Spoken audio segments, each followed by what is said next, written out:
যুদ্ধ যারা দেখে নাই তারা বুঝবে না, যুদ্ধ যারা দেখে নাই তারা এটা বুঝবে না কেমন যুদ্ধ ছিল। অনেক ত্যাগ ও কুরবানির বিনিময়ে আমাদের অর্জিত এই বাংলাদেশ, এই লাল সবুজের পতাকা এমনি আসে নাই রে ভাই। ওই যে মানুষটাকে হাজার বছরের শ্রেষ্ঠ বাঙালি বলা হয়, ওনাকে বঙ্গবন্ধু বলা হয় কেন?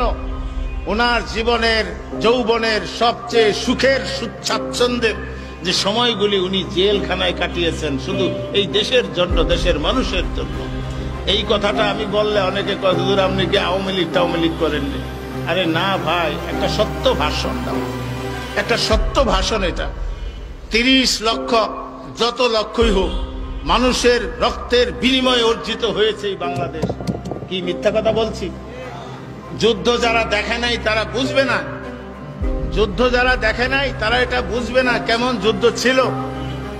সেই অর্জিত বাংলাদেশ আমার গর্বের দেশ। আমি বাংলাদেশী, আমি বাঙালি, এটা আমার গর্ব।